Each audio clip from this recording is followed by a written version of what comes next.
The mantle of invincibility surrounding the German forces had slipped and fallen since the horrors of Stalingrad and the failed attempt to dislodge the Russians from Kursk in 1943, where the mighty panzer units suffered irreparable losses in the greatest tank battle ever seen. Buoyed by the heady taste of victory, a revitalized Red Army now began to pay back the Wehrmacht in its own coin. Brutal, swift, and ceaseless attacks began to engulf the German soldiers.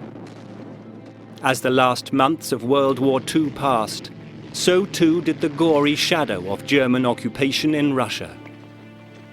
Just as Hitler had craved possession of Stalingrad, Stalin was now obsessed with the symbolic significance of just one town, and that obsession brought about the most terrible end to the Second World War that anyone could have imagined in the devastated city of Berlin.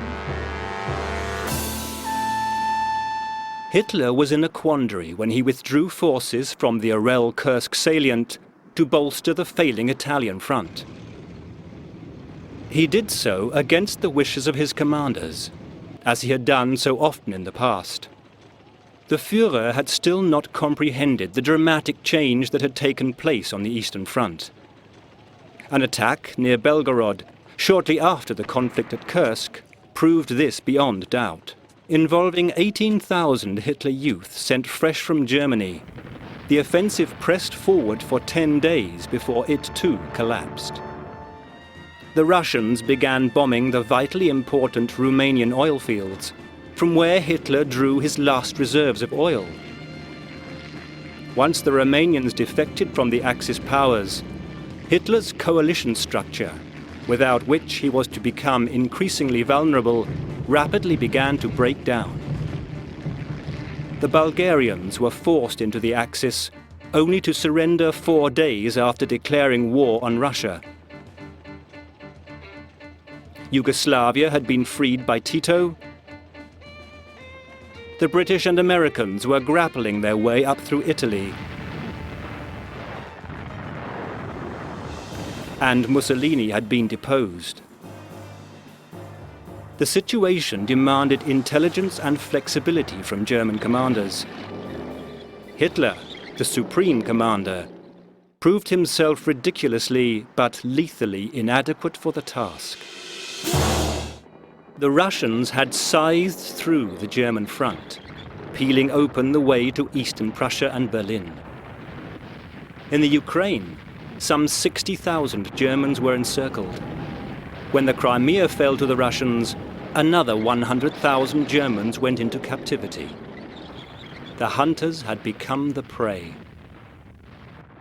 Despite this, German officers felt that if they could withdraw far enough under cover of an elastic defense system to establish a proper defensive belt, gathering their forces and executing well-organized counterattacks, the Wehrmacht was still capable of then resisting the Russian onslaughts to the point where the Soviets would eventually exhaust themselves. German officers were also in no doubt about the end scenario, unless they could persuade Hitler of their plans and impress upon him the true state of the war's progress. Hitler was no more capable of rational consideration now than he had been in 1939. And whilst oscillating between outbursts of rage and periods of relative calm, refused to allow any German soldier to retreat from Russian territory. As a result of Hitler's ego-driven incompetence, countless German soldiers were sacrificed unnecessarily in the attempt to resist at the wrong time and in the wrong places. The dictates of war had already made Hitler's absurd orders superfluous. The Soviets were advancing, and through Hitler's ineptitude, the momentum was becoming unstoppable. The numbers of Soviet troops, estimated to be superior to the Germans by a ratio of 11-1 when the final invasion of Germany began, made the outcome a foregone conclusion to anyone but Hitler. Far from the terrors of the Eastern Front, the Wehrmacht had suddenly been rocked back on its heels as what turned out to be the death blow for the Third Reich was delivered. On the 6th of June, the first waves of Allied forces began an invasion on the coasts of Normandy. 7,500 aircraft had been reserved for the landings, in which 2 million men were to take part. 1 million were in France by the first week in July. The German forces of the Western defences were overrun. A last attempt to stop the Allied flood started in December 1944 in the Ardennes and became known as the Battle of the Bulge. It was doomed before it started, hamstrung through lack of troops and insufficient fuel to even reach the objective of the Rhine bridges. Although his commanders in the field informed him of the offensive's collapse, Hitler believed he had won a significant victory in the Ardennes and withdrew forces to Berlin. This unfounded act of optimism ironically helped to stop the Russians from snatching even more German territory than they did as a result of the Ardennes offensive. There was very little that the defenders could now do to prevent the Allies from completing their march to Berlin, as the Führer's empire imploded.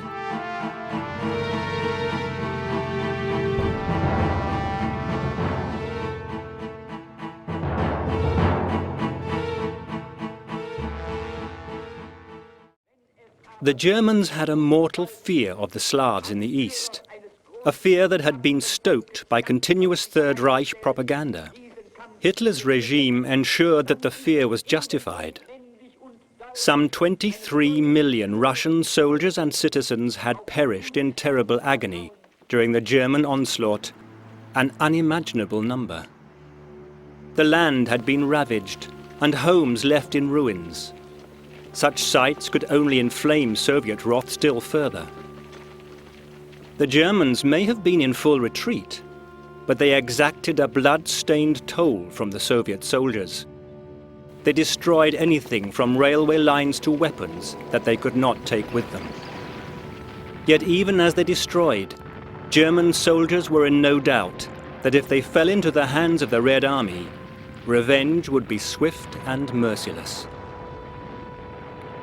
Worse still were the thoughts of what would happen to Germany and their own families should the unthinkable occur and the Russians invade the fatherland. Their minds overflowing with such possibilities, the soldiers fought on, not for Hitler, but for home. Events the following year would see their worst nightmares realized.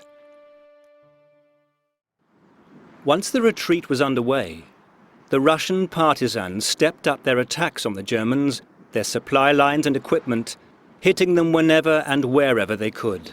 Many of the men had been evicted from their houses by the Germans or seen their homes blown up by them.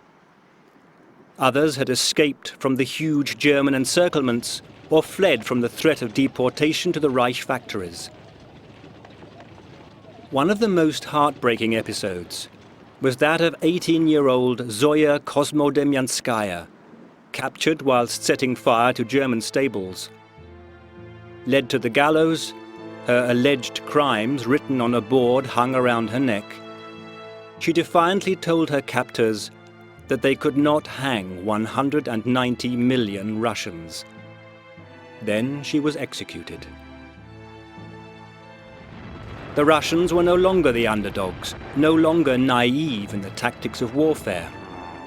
They had learned from the Germans and were now using their knowledge to devastating effect.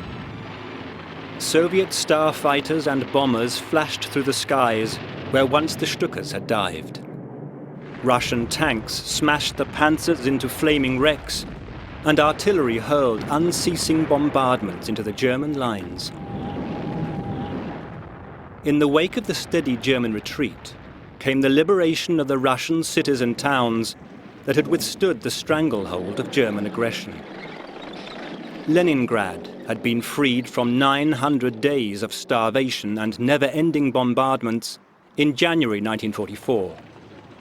1 million people had died, a third of the population. Moscow, proud to have stood firm against the enemy siege forces, now allowed the Germans to see what they had been unable to possess, as some 57,000 of their erstwhile tormentors were paraded through the town centre before being taken to labour camps and mines. It was an extraordinary clash of emotions for the onlookers and the captives alike. The streets were pointedly washed clean once the prisoners had gone. The new year of 1945 brought dramatic changes. Stalin was in control of the Balkans and the Baltic states. For the Russians, it spoke of freedom from German occupation, whose spectre had now been vanquished by their blood and pain. For Germany, it heralded Hitler's Götterdämmerung. Germany had lost 106 divisions in the course of 1944, a terrible foretaste of the immediate future. The Russian forces had already pressed their way through to Poland in July 1944 and had also entered Slovakia, only to find 200 mass graves filled with Slovaks that Nazis had slaughtered. The pattern was repeated as the Soviets fought their way closer to Germany. They came to the concentration camp at Majdanek, the first camp to be liberated. The awful proof that the rumours of gas ovens had not been a propaganda ruse was now indisputably laid open before the eyes of the appalled Soviet infantrymen. It was clear that the Soviet soldiers would be in no mood to take prisoners when the final assault on the fatherland took place. The dreadful consequences of Soviet infantrymen, inflamed anew by such discoveries, were soon to fall on the citizens of Berlin, now as terrified as were once the inhabitants of Leningrad and Moscow. The capital was already suffering intensely. The Allies had been sending squadrons of aircraft to bomb the city day and night, as they had done in Hamburg, Cologne, and many other towns throughout Germany. The priceless architectural heritage of a great city vanished forever in the hail of incendiaries and bombs from American and British revenge air raids. The Berliners had to live with the horror of blackened corpses, maimed survivors and orphaned children wandering confused between the burning houses. Caught between bombs and the last excesses of Nazi fanatics and Gestapo, they were victims at every turn. The success of the Russian attacks not only alarmed the inhabitants of Berlin, it brought German refugees fleeing Russian retribution in the Eastern Territories, flooding into the chaos that was beginning to overwhelm the capital. Confusion and fear grew by the hour, as over 8.5 million people surged towards Berlin between January and February 1945. Children froze to death as they struggled through the snow with their mothers, or died of the cold and exhaustion in the few overfilled trains that still ran. Other refugees were to meet an equally terrible death. Later, in January, German Grand Admiral Dönitz gave the order for a mass evacuation of Danzig by sea. The Wilhelm Gustloff was carrying almost 10,000 people when it was deliberately torpedoed 3 times by a Russian submarine. It was a miracle that 1,300 passengers were rescued from the icy waters. Those torpedoed on board the General von Steuben hospital ship in February were not so fortunate. None survived. The Russians entered Warsaw on the 17th. They were confronted with more evidence of SS atrocities. The people in the Warsaw ghetto had turned against their tormentors in a pathetic act of rebellion, facing hopeless odds, ordered to do so by the Polish resistance authorities in London, anxious that the Soviets would capture the city. A tragically misguided plan. The Germans unleashed a merciless torrent of death on the 20,000 insurgents and other inhabitants. The struggle went on for 2 months, at the end of which time 200,000 people were dead, 9/10 of the city had fallen to rubble, and the survivors were deported to concentration camps. The SS had gone beyond the bounds of depravity, dousing people with petrol and setting them alight, torturing, gassing and summarily executing anyone whenever they pleased. Stalin's Red Army held off their attack whilst the orgy of violence during the uprising was carried out. It would be much easier to impose his dictatorship on such a crushed and defenseless people. The city to which Hitler had withdrawn in order to conduct operations from his bunker beneath the Reich Chancellery was a city preparing for the worst. No one had any illusions about what was in store should the Red Army break through. Berlin was reported to be in a state of disintegration. Hitler no longer had the temerity to show his face in public. Drowning in the humiliation of failure, he had been reduced from an arrogant, strutting dictator to a shambling failure, lost in the fogs and fantasies of mental degeneration. By the end of January, when Hitler gave his last radio broadcast, the Soviets were overrunning Silesia, and the factories, steelworks and mines of the industrial backbone of the German Empire were lost. It was a lethal stab to the decaying Third Reich. Bringing in troops from the west, the Germans forced the Soviet advance to a halt along the line of the Oder River. The Russians were tired and their lines overstretched, but the increasing mental disintegration of the Führer was a hindrance to all levels of German command, and the respite was only temporary. The Oder River was an important psychological symbol to Germans. It was crossed by the Russians on the 31st of January. The Reich Chancellery, with its cowed inhabitant, was a mere 40 miles away. The final appalling tragedy of the war was about to unfold. The pathetic response by the Führer to the alarming news from the Oder was to form a Panzerjagd division, consisting mostly of Hitler youth on bicycles, armed with the anti-tank Panzerfaust. No greater indication of his mental condition need be sought. American bombing raids over Berlin were intense, killing 3,000 people in one morning on February the 3rd. Bombs hit the Chancellery and also crushed forever the hysterical voice of Roland Freisler, the judge who had sent so many anti-Nazi Germans to the hangman and guillotine. On the same day, Roosevelt and Churchill flew to meet Stalin at Yalta. The conference, which divided a defeated Germany into zones of occupation, revealed increasing tensions amongst the Allied leaders and spelt the end of hopes for an independent Poland. 10 days after Yalta ended, British and American bombers committed one of the most angrily disputed acts of the last months of the conflict. They obliterated Dresden. The fighting became bitterly vehement, especially around fortified towns throughout February and March. In Königsberg, the capital of Eastern Prussia, the remnants of the Third Army were now trapped. The battle for the town was unremitting in its violence. When it was finally captured, its defense had wasted the lives of 42,000 men.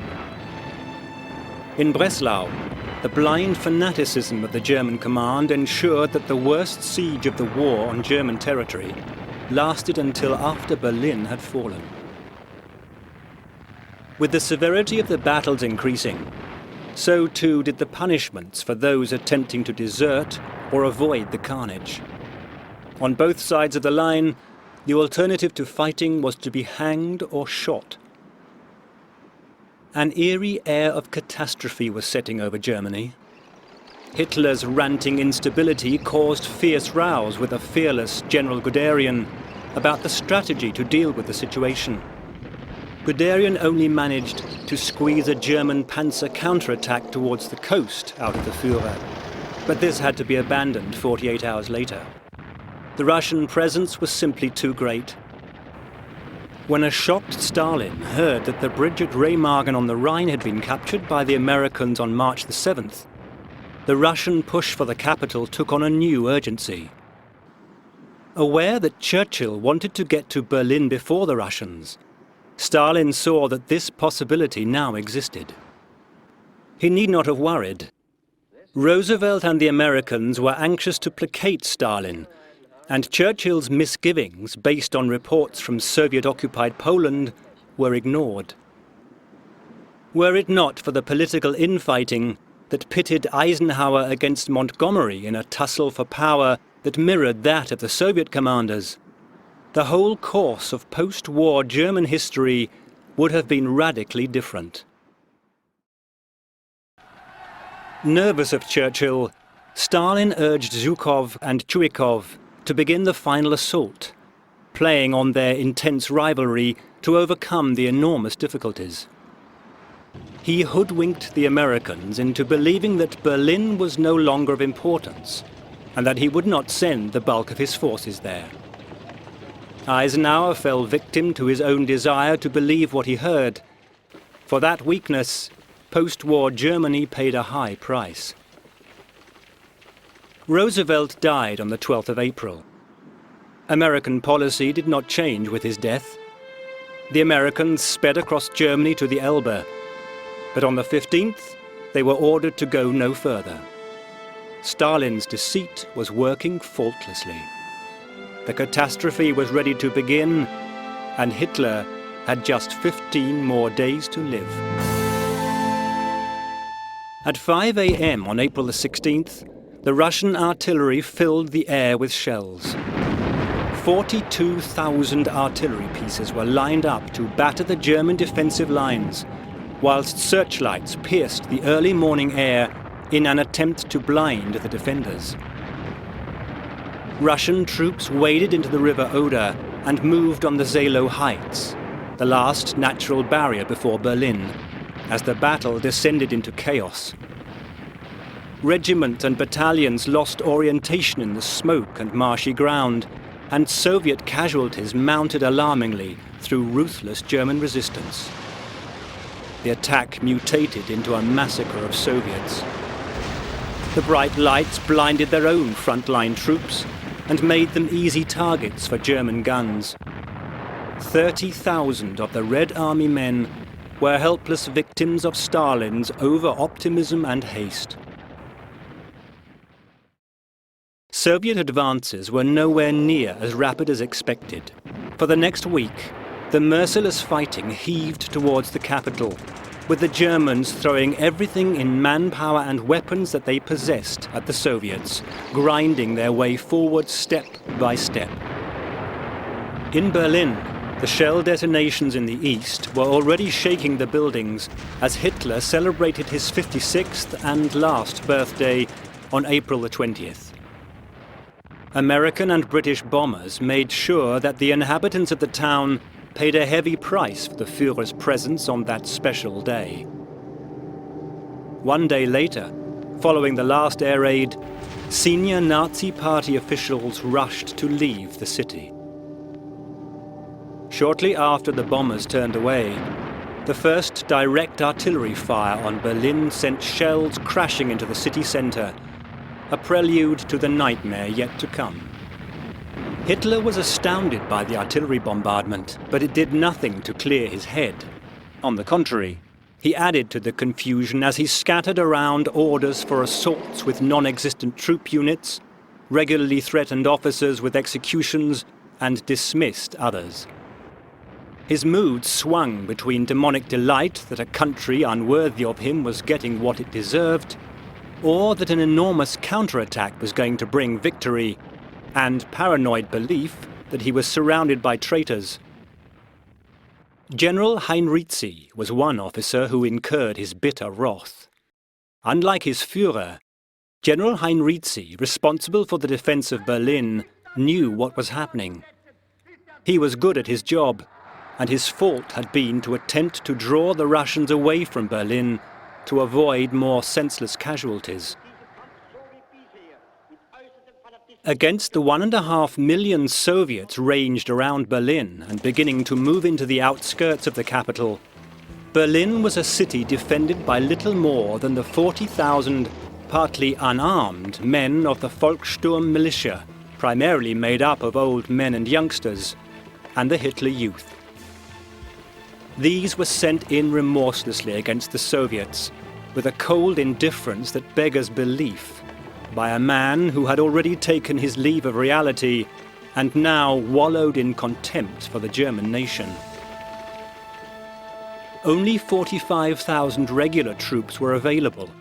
The Russians were more than surprised when they discovered from Volkssturm prisoners the inadequacy of the defences that had been prepared. Inside the 15-kilometre ring around the city, they reported that there were no defences that posed any serious obstacle to the Soviet forces. Even the defences for the citadel, the defensive zone around the Reich Chancellery, were laughable. Not only were the Volkssturm men understandably reluctant to fight, anti-aircraft defences were almost non-existent, allowing the Soviet fighters free rein in the skies above. Some of the motorways had been mined and gun pits excavated, but Berlin was in fact woefully unprepared for a major assault, less so than any other major city. Perversely, the Gestapo and SS were still functioning, and they, together with fear of reprisals by the Soviets, bound to the hope that if they could keep the Soviets at bay, the Americans would arrive, kept the fighting going much longer than anticipated. No one knew that the Americans had already rendered that hope impotent.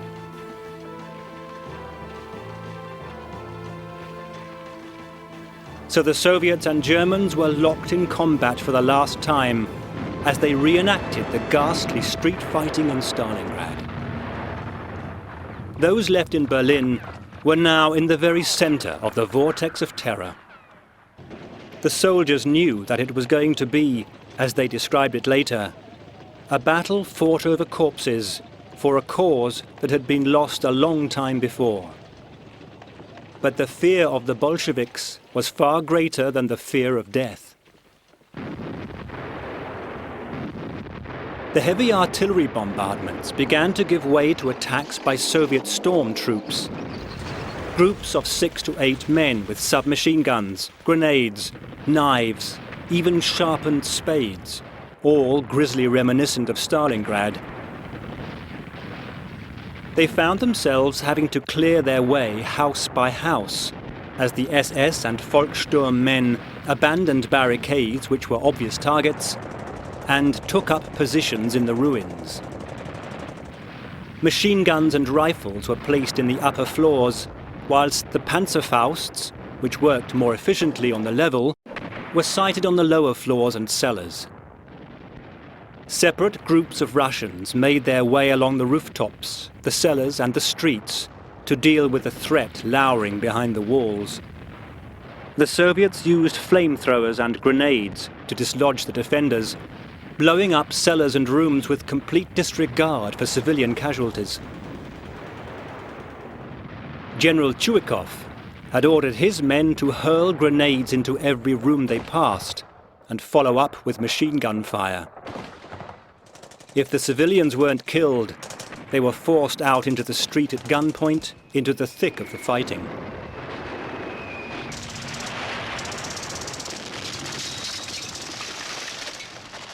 The Panzerfaust had proved so effective in disabling Russian tanks that the Soviets needed to rethink their tactics. By the 25th of April, Tempelhof airfield was submerged in a vicious struggle for control. Some of the remaining German tanks were sent in, but suffered high casualties. The boys of the Hitler Youth were supporting them. Their courage did little good. The outcome was inevitable, and many boys did not live to see peace return to their homeland.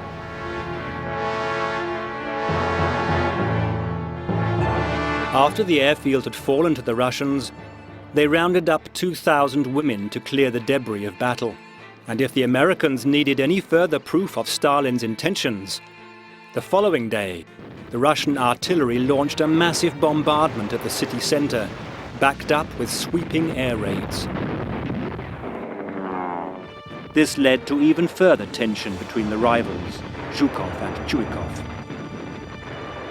The self-inflicted casualty rates were soaring, but the rivalry ensured that such waste of Russian lives continued. Tiredness causing slow reactions and lack of adequate training also took a toll of young Russian soldiers, as it did of the Germans. Around the corpses of both defenders and attackers, disabled tanks and rubble made the Soviet advance increasingly difficult. For each Russian tank knocked out, retaliation often came in the form of a Katyusha salvo, which made the chaos even worse. It was incredible that anyone survived the onslaughts. German civilians cowering in the bunkers and cellars fared no better than the soldiers. There was little, if any, food, no water, and the hospitals and dressing stations, lacking anesthetics, began to resemble slaughterhouses. Even in these last days of the assault, the fighting outside the city went on, claiming countless Soviet and German lives. Infused with fatalistic determination, the Germans were still counterattacking and even encircled Soviet forces to the north of the city and near Halbe in the south. But the facts covered the brutal reality. The fighting was terrible. German deaths reached horrific levels as the Russian air forces and artillery pounded the defenders mercilessly. Corpses covered the pavements completely. Others lay amongst weapons and the debris from houses, whilst the wounded lay unattended, exposed to fighting that swelled around them. The last Tiger tanks available would crush civilians and soldiers alike in the confusion, as men lost orientation in the smoke and darkness, for the fighting continued on into the night. The deeply entrenched suspicion that the Wehrmacht soldiers harbored against the SS men they were fighting alongside did nothing to help the disparate groups coalesce efficiently. In a final act, as incomprehensible as it was despicable, the SS engaged in an orgy of executions in the capital, as the Red Army closed in around them. Where white flags appeared, they entered the houses and shot the men they found. One Wehrmacht officer threatened to shoot on the spot any SS men he found engaging in such actions. Even some members of the Hitler Youth sprayed houses with machine gun fire if a white flag hung outside. Civilians were caught in the vicious, indiscriminate violence engendered by the fanaticism of both sides. The smell of decaying corpses and the stench of burnt-out buildings ensured that the horror was as all-consuming as it was possible for it to be. Not even in the bunkers was there any respite for the injured and terrified citizens, for the Soviet artillery pounded them without remorse. Dust and smoke mingled with the screams of children and wounded, the shouts of soldiers, and the thundering of guns. The city was reduced to a mass of rubble, in which fires raged and the ruins smouldered. House by house and room by room, the Soviets pressed forward under appalling losses, for the Germans gave no quarter. The Soviets were being made to pay a heavy price for the glory of capturing Berlin. Every attack met with desperate gunfire and rigid resistance. Soviet officers and men fell with each step they took to victory.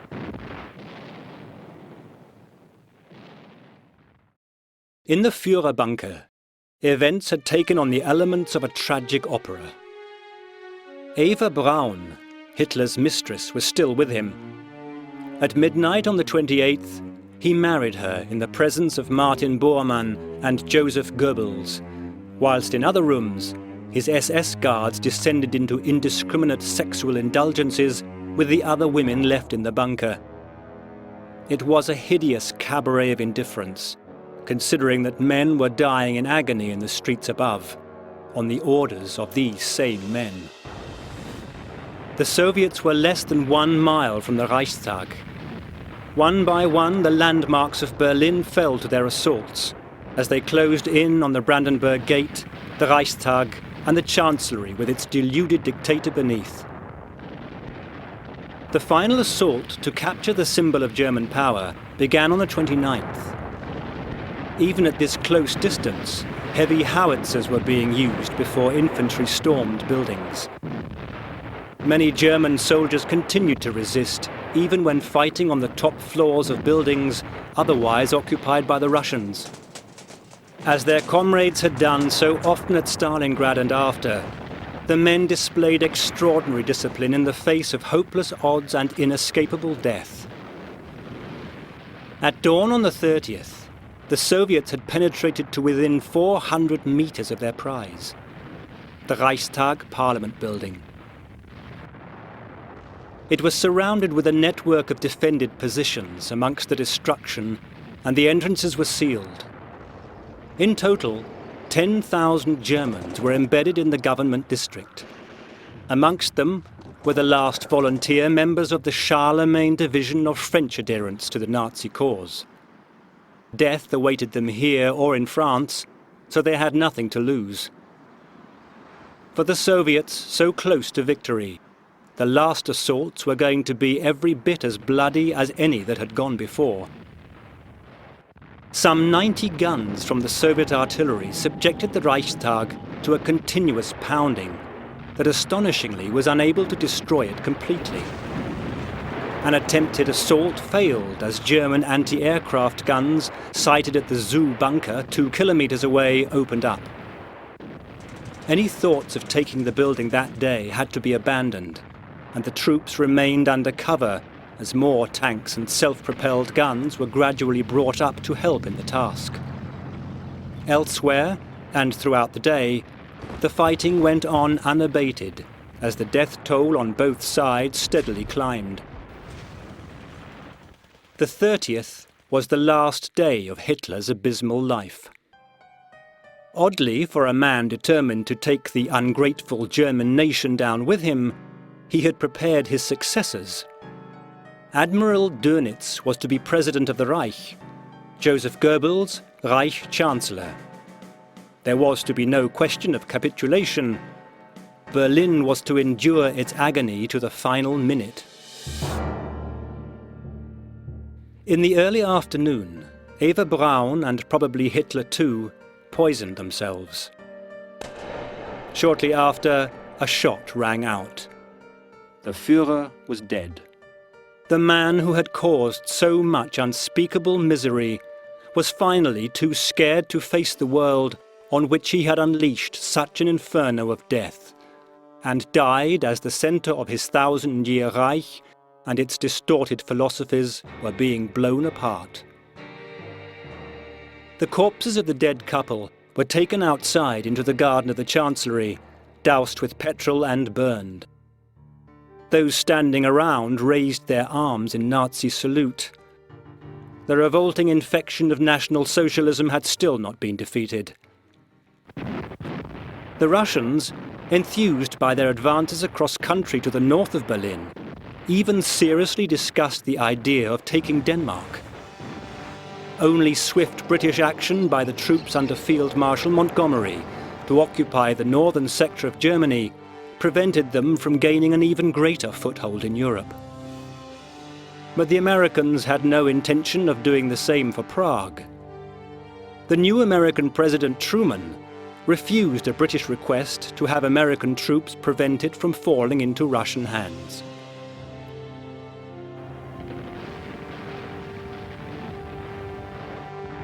When darkness fell at about 6 p.m., 3 Soviet rifle regiments stormed the Reichstag after artillery had blasted a way in, only to find that the Germans were waiting.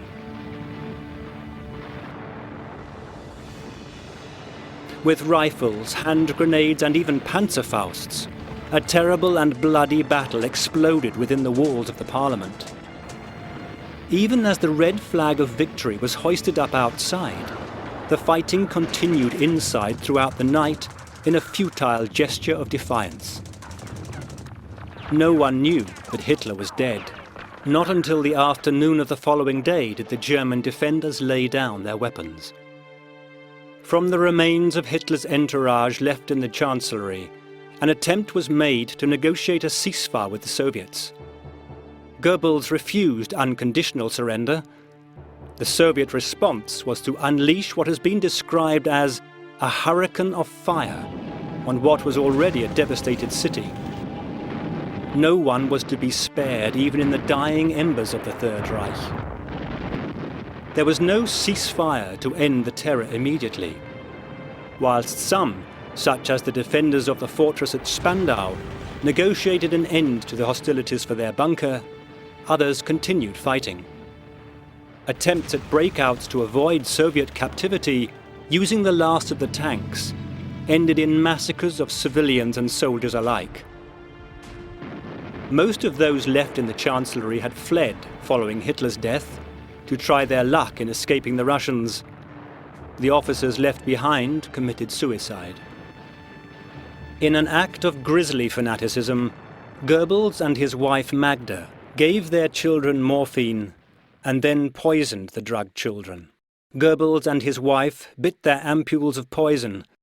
Whether they then shot one another simultaneously or someone else finished the task is unknown. Their bodies were then also cremated. Piece by piece, Nazism disintegrated.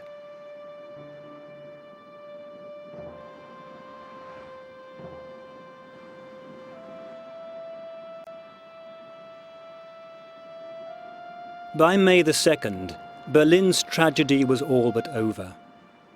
The last of the SS, Hitler Youth and Volkssturm men were flushed out of the cellars, underground tunnels and ruins of the city.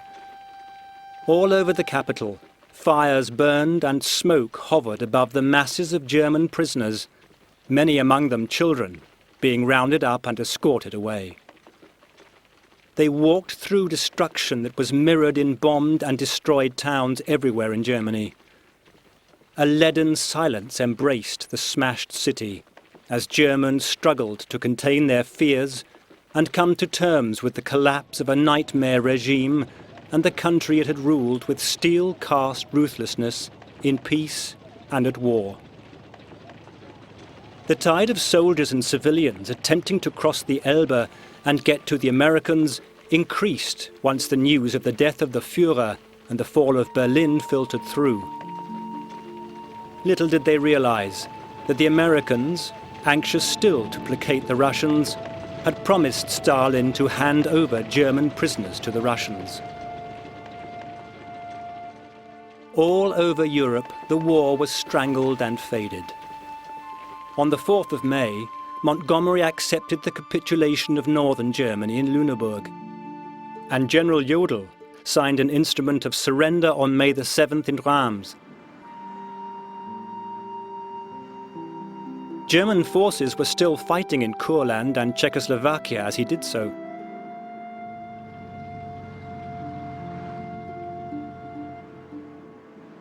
One day later, Wilhelm Keitel was summoned to sign the Act of Capitulation in Berlin.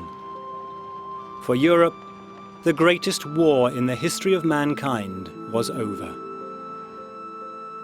The suffering, the scale of the slaughter for the Soviets is almost too overwhelming to be understood. An estimated 1 in 7 of the Russian population were dead. 28 million people. This was almost 19,000 people for each 24 hours of the conflict. Another 25 million had been left homeless. They had been subjected to every manner of barbarity that the Nazi regime could muster against a people whose only crime was to resist Nazi terror. The only good that came of all this misery was the end of the 1,000-year Reich and its main proponents.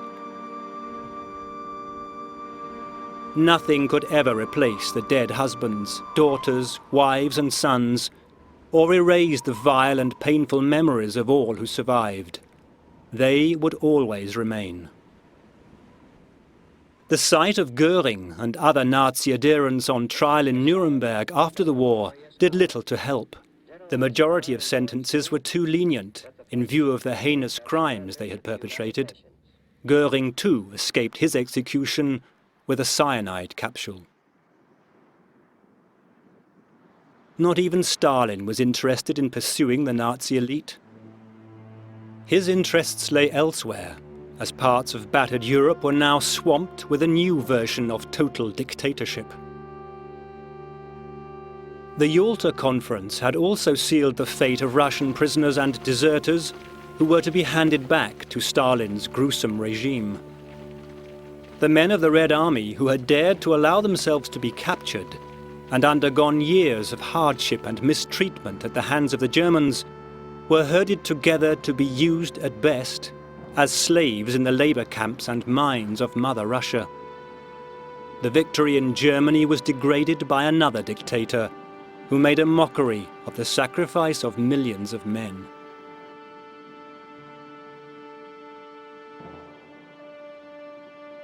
Before long, Stalin had undone the few reforms he had allowed in the war years, and the iron fist of communism descended to blight the country with renewed terror. Berlin's fate was partition that rent apart families for almost half a century.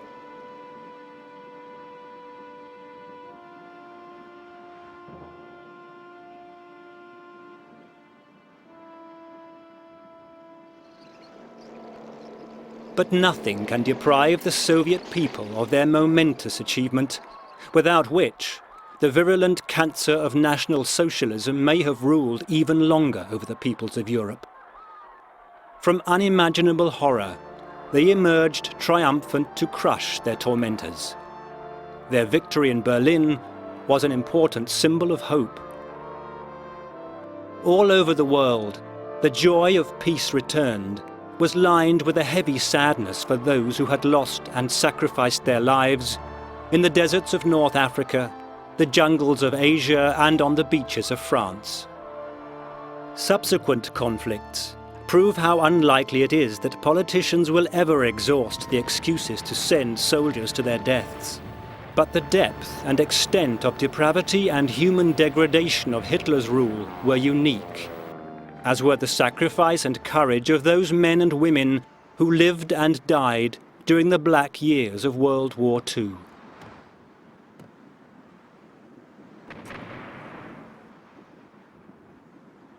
Their example still remains a beacon to future generations, to whom they gave the hope that, despite the excesses, the majority of mankind would never allow our humanity to fail.